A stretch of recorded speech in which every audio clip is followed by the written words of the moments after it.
Perkembangan terbaru dari Nagekeo Nusa Tenggara Timur, kita akan tanyakan kepada jurnalis Kompas TV, Benediktus Aditya dan juru kamera Andika Pratama di RSUD Airamo, Nagekeo Nusa Tenggara Timur. Selamat siang, Bene. Bagaimana kondisi warga yang menjadi korban yang dirawat di RSUD Airamo?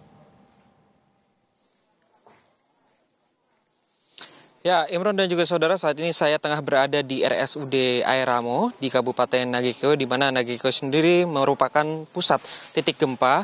Nah, kalau bisa saya gambarkan kepada Anda, untuk RSUD-nya sendiri memang ini terdampak akibat gempa bumi yang terjadi pada Sabtu 15 Agustus yang lalu, di mana bangunan RSUD-nya sendiri ini retak begitu ya, dan ada beberapa reruntuhan, sehingga memang untuk pelayanan yang dilakukan oleh RSUD Airamo ini dipindahkan ke wilayah luar parkiran begitu ya, Imron dan juga saudara. Kalau bisa Anda lihat di layar Anda, memang beberapa masyarakat ini tengah mengantri untuk melakukan proses pelayanan kesehatan di RSUD Airamo. Nah, kalau dari antrian kita lihat memang ada beberapa masyarakat yang sedang antri, kemudian mendaftar di sebelah sini untuk nantinya bisa dilayani begitu ya.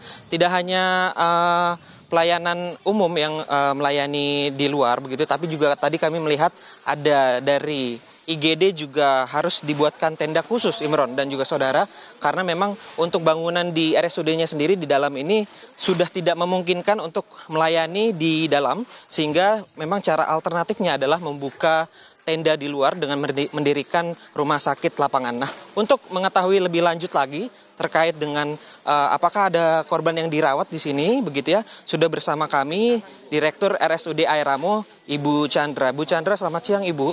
Selamat siang, Pak. Oke, Bu Chandra, sebelumnya kami turut prihatin atas kejadian yang terjadi pada hari ini, pada Sabtu kemarin begitu ya. Bu Chandra, boleh dijelaskan terkait dengan kondisi RSUD Airamo sendiri pada hari ini seperti apa? Baik Pak, terima kasih banyak. Pasca gempa, Rumah Sakit Airamo sangat terdampak terhadap pelayanan di rumah sakit. Karena banyak gedung yang mengalami kerusakan. Ada yang mengalami kerusakan plafon jatuh, dan ada juga yang temboknya retak-retak.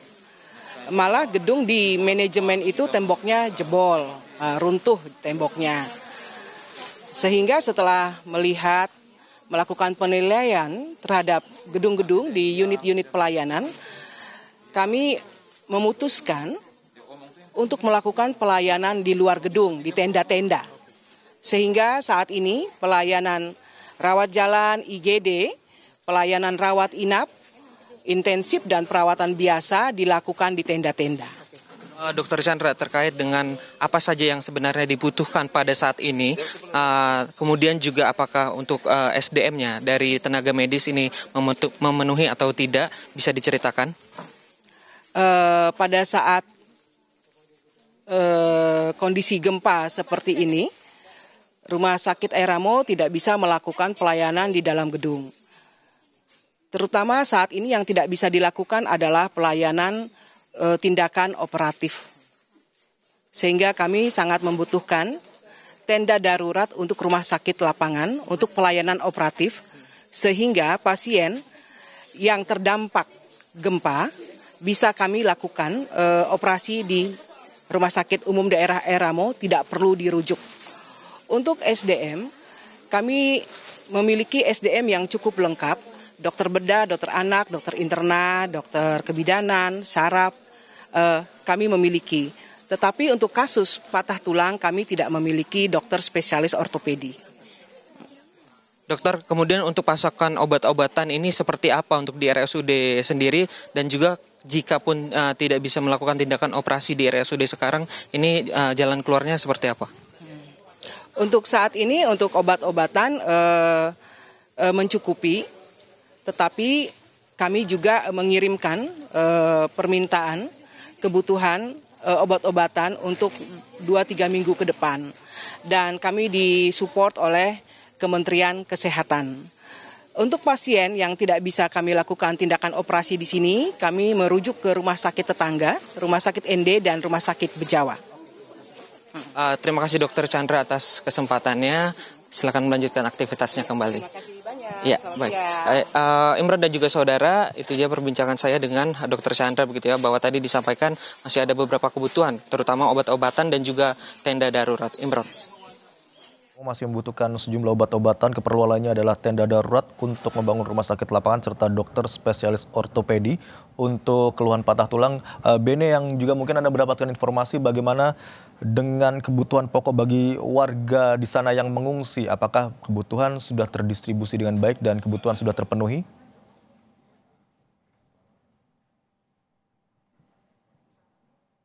Tadi sebelum kami ke RSUD Airamo, kami tadi mampir begitu ya, atau singgah ke beberapa tempat pengungsian yang didirikan secara mandiri ataupun tadi ada bantuan dari Batalion 834 WM di Kabupaten Nagekeo ini. Memang tadi yang disampaikan kepada kami bahwa ada beberapa jumlah pengungsi yang kami data, memang kalau dari informasi ada 264 jiwa di desa Tonggo Ramban gitu ya. Kemudian juga ada beberapa jiwa lagi di dekat pesisir pantai dan ini masih membutuhkan antara lain makanan, minuman dan juga obat-obatan, Imron. TV, Benediktus Aditya dan juga juru kamera Andika Pratama melaporkan langsung dari RSUD Airamo Nagekeo, Nusa Tenggara Timur. Terima kasih rekan-rekan.